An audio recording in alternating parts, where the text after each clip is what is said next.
എനിക്കിപ്പോൾ ഇവിടെ കുറച്ച് മാങ്ങ കിട്ടിയിട്ടുണ്ട്. അപ്പോൾ ഞാൻ മാങ്ങൻ്റെ തോലും ചെത്താതെ അതോടൊക്കന്നത്തിൻ്റെ ഇതൊന്ന് ഉണക്കി വെക്കണതാണ് കാണിച്ചെടുക്കുക. അത് നമുക്ക് വേണം എന്നുണ്ടെച്ചെങ്കിൽ അച്ചാർ നമുക്ക് ആവശ്യമുള്ള സമയത്ത് ഇട്ട് കൊടുക്കും ചെയ്യാം.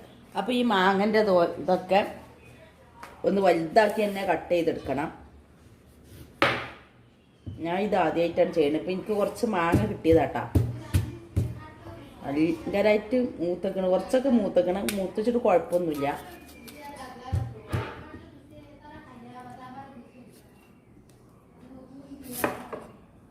ഇങ്ങനെ വലിയ കഷ്ണാക്കിയിട്ട് മുറിച്ചെടുക്കണം. അപ്പോൾ നമുക്ക് അതിൻ്റെ ഉള്ളിലത്തെ ചകിരി ഒഴിവാക്കാം.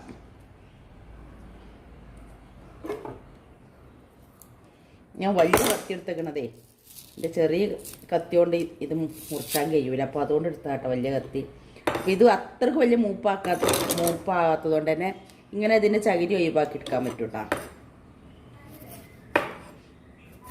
അല്ലാതെ പൂണ്ടുകാണ്ടും ചെയ്യാം, പക്ഷെ ഒന്നും കൂടി ഭംഗി ഉണ്ടാവും ഇങ്ങനെ നുറുക്കുക. അതുകൊണ്ടാണ് ഞാൻ ഇങ്ങനെ എടുത്തത്. അപ്പോൾ ഞാൻ ഇത് കംപ്ലീറ്റ് ഒന്നിങ്ങനെ മുറിച്ചെടുത്തിട്ട് വരാം. ഇതേപോലെ വലിയ പീസുകളാക്കിയിട്ടാണ് കട്ട് ചെയ്തെടുത്തിട്ടുള്ളത്. അപ്പോൾ ഇതിലേക്ക് ഉപ്പിട്ട് കൊടുക്കുമ്പോൾ ഇതിൻ്റെ പുളിക്കനുസരിച്ചാണ് ഉപ്പിട്ട് കൊടുക്കേണ്ടത്. ഇത് പുളി വളരെ കുറവുള്ള മാങ്ങയാണ്, അപ്പോൾ അതിനനുസരിച്ച് ഉപ്പിട്ട് കൊടുക്കുക. അപ്പോൾ ഇത് ആദ്യം തന്നെ ഒരു ലെയർ ഇതിട്ട് കൊടുക്കുക. കല്ലുപ്പ് ഉണ്ടെന്നുണ്ടെങ്കിൽ നിങ്ങൾ അതിട്ട് കൊടുക്കട്ടോ. എൻ്റെ അടുത്ത് ഇപ്പോൾ കല്ലുപ്പില്ല, അപ്പോൾ ഞാൻ പൊടിയിപ്പാട്ട് കൊടുക്കണത്. ഉപ്പൊക്കെ നിങ്ങൾക്ക് ആവശ്യത്തിനനുസരിച്ച് ഇട്ട് കൊടുക്കുക. ഇത് ഞാൻ കുക്കറിൽ തന്നെയാണ് ഇങ്ങനെ ഉപ്പിട്ട് കണ്ട് വെക്കണത്. ഇനി ഓരോ 2 മണിക്കൂറിലും ഒന്ന് കുടഞ്ഞ് കൊടുക്കും.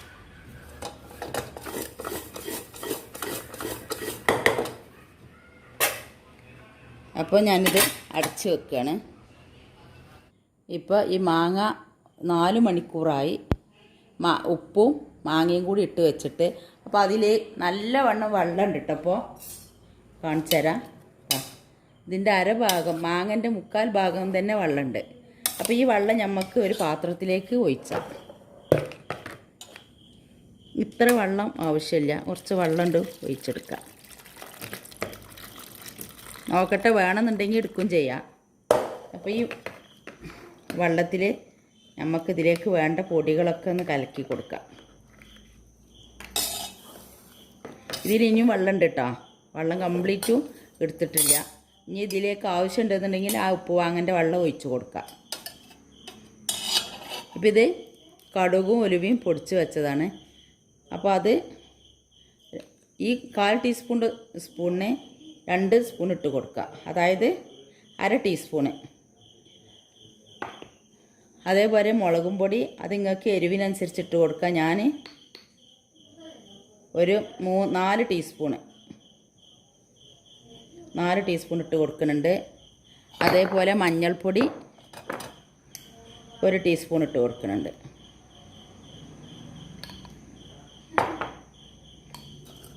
ഇനി നല്ലവണ്ണം ഒന്ന് മിക്സ് ചെയ്യണം. മിക്സ് ചെയ്തതിൻ്റെ ശേഷം നമുക്ക് വേണമെന്നുണ്ടെങ്കിൽ ആ വെള്ളം ഒഴിച്ച് കൊടുക്കാം. അപ്പോൾ ഞാൻ കംപ്ലീറ്റും ഇളക്കി യോജിപ്പിച്ചിട്ടുണ്ട്.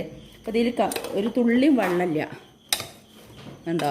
ഒരു തുള്ളി വെള്ളമില്ല. അപ്പോൾ ഇതിങ്ങനെ തന്നെ ഇരിക്കട്ടെ. നാളെയാണ് ഇതിൻ്റെ അടുത്ത പരിപാടി. ഇത് ഉണക്കിയെടുക്കലാണ്. അപ്പോൾ അതിൻ്റെ മുന്നേ നമുക്കിത് തുറന്ന് നോക്കിയിട്ട് ഇതിലെന്തെങ്കിലും കുറവുകളുണ്ടാവുമെന്ന് നോക്കണം. അതൊരു ചെറിയൊരു കഷ്ണം കഴിച്ച് നോക്കിയാൽ അറിയാം. ഉപ്പ്, എരിവും, മുളക്, അമ്മരി ഉലുവയും കടുക് വറുത്ത് പൊടിച്ചിട്ടല്ലോ. അപ്പോൾ അതിൻ്റെയൊക്കെ ഒരു ടേസ്റ്റും ഒക്കെ ഉണ്ടാകുന്ന നോക്കിയതിൻ്റെ ശേഷം ഇത് നമുക്ക് നാളെ വെയിലത്തിട്ട് ഉണക്കി കൊടുക്കാം. ഇപ്പോൾ രാവിലെ ആയിട്ടുണ്ട്. രാത്രി 9 മണിയാകുന്ന സമയത്തായിരുന്നു ഞാനിതിലേക്ക് മസാല ഇട്ട് കൊടുത്തത്. അപ്പോൾ ഇതിൽ വെള്ളമൊന്നും ഇല്ലായിരുന്നു.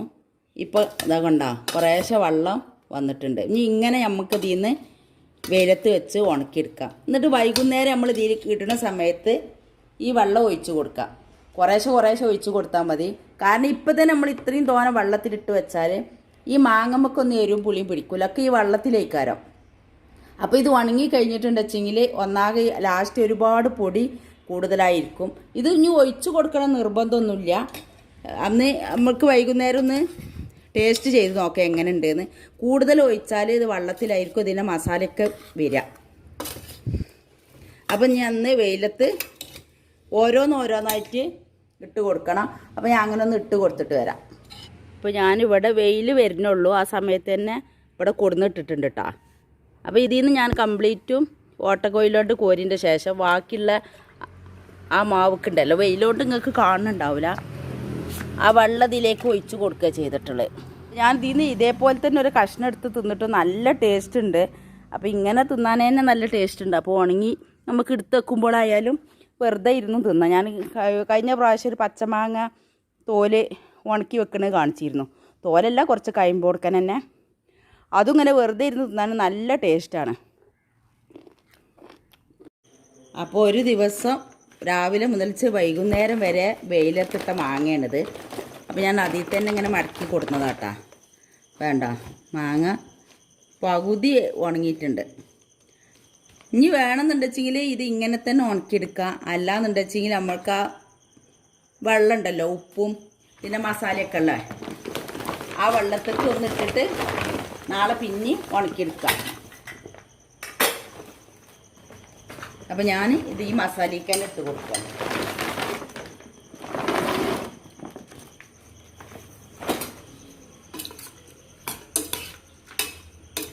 അങ്ങനെ ഇത് കംപ്ലീറ്റും വെള്ളം കഴിയുന്നത് വരെ അതിൽ തന്നെ വൈകുന്നേരം ഇട്ട് കൊടുക്കുക. രാവിലെ പിന്നെയും അതിൽ നിന്ന് എടുത്തിട്ട് വെയിലത്തിടുക. അങ്ങനെ ചെയ്തുകൊണ്ടിരിക്കുക. ഇല്ലയെന്നുണ്ടെന്ന് വെച്ച് കഴിഞ്ഞാൽ ഇപ്പോൾ ആദ്യം ചെയ്ത പോലെ തന്നെ ചെയ്താലും മതി. അപ്പം ഇനി ഇത് കംപ്ലീറ്റും നമുക്ക് ഇതേപോലെ ഉണക്കിയെടുക്കാം. അപ്പം നമ്മളെ മാങ്ങ 3 ദിവസം വെയിലത്ത് വെച്ചതാണ്. അപ്പോൾ നല്ലവണ്ണം ഉണങ്ങിയിട്ടുണ്ട്. ഇനി ഇതിലേറെ പൊട്ടുന്ന രൂപത്തിൽ ഉണക്കണിക്കാട് നല്ല ഞാൻ ഇത്ര ഉണക്കിയിട്ടുള്ളൂ. ഇത്ര ഉണക്കിയാൽ മതി. ഇനി ഇങ്ങനെ അച്ചാർ ഇടുന്ന സമയത്ത് അപ്പോൾ അച്ചാറിട്ട് കൊടുക്കുക. പക്ഷേ വെയിലിൻ്റെ ചൊയ ഇഷ്ടപ്പെടാത്തവർക്ക് ഇത് ഇഷ്ടാവില്ല കേട്ടോ. വെയിൽ ചൊയ്ക്കുമല്ലോ, എന്തായാലും വെയിൽ ചൊയ്ക്കും. വെയിലത്തല്ലേ നമ്മൾ ഇട്ടിട്ടുള്ളത്. അപ്പോൾ നിങ്ങളെല്ലാവരും ഈ വീഡിയോ കണ്ടു നോക്കുക. അത് ഇഷ്ടമായെങ്കിൽ ലൈക്ക് ചെയ്യുക, സബ്സ്ക്രൈബ് ചെയ്യുക. സബ്സ്ക്രൈബ് ചെയ്യാതെ ആരെങ്കിലും കാണുന്നുണ്ടെങ്കിൽ ഒന്ന് സബ്സ്ക്രൈബ് ചെയ്ത് കണ്ടൊന്ന് ഹെൽപ്പ് ചെയ്യണേ. താങ്ക്സ്. എൻ്റെ ചാനൽ ആദ്യമായിട്ട് കാണുന്നവരാണെങ്കിൽ സബ്സ്ക്രൈബ് ചെയ്യുക. അതിൻ്റെ കൂടെ കാണുന്ന കുഞ്ഞു ബെല്ലിലേക്കൻ ക്ലിക്ക് ചെയ്യുക. എന്നാൽ ഞാൻ ഇടുന്ന വീഡിയോകൾ അപ്പോൾ നിങ്ങൾക്ക് ലഭിക്കുന്നതാണ്. ലൈക്ക് ചെയ്യാനും മറക്കരുത്.